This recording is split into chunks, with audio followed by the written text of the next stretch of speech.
12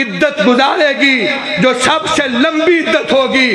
خامد فوت ہو گیا، اگر بیٹے کی پیدائش میں، بچے کی پیدائش میں 2 ماہ باقی ہے تو عدت 4 ماہ 10 دن گزرے گی۔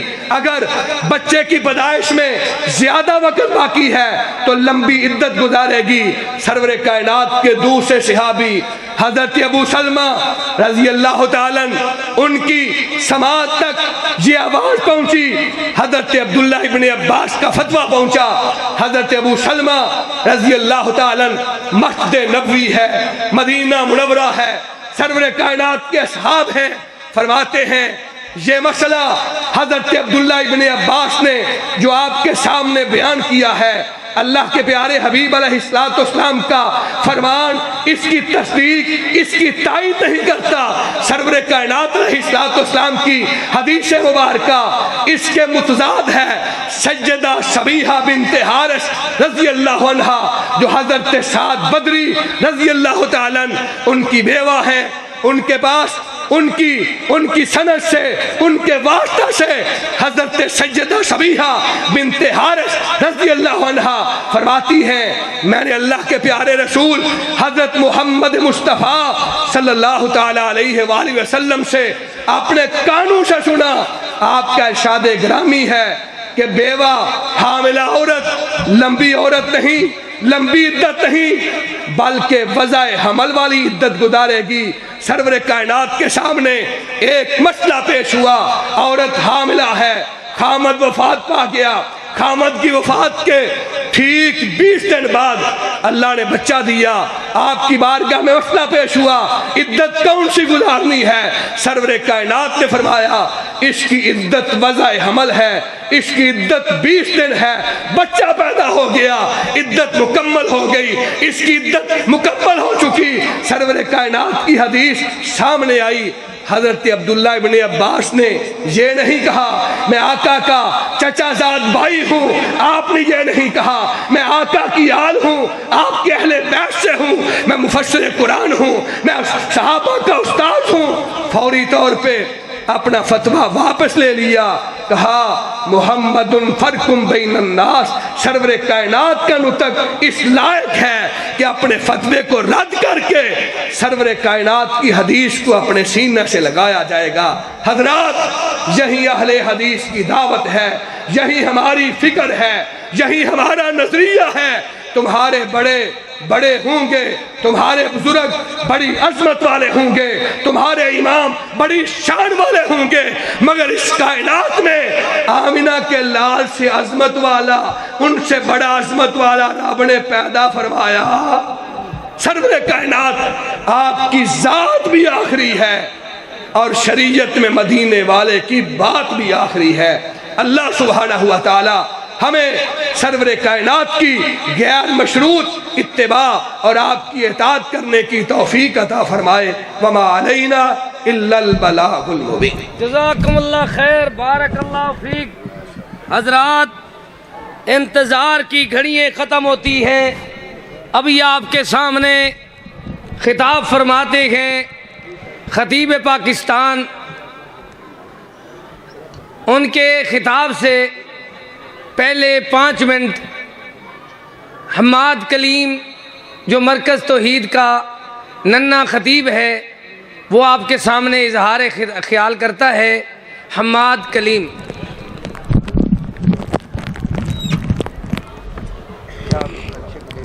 تقریر کر سکتے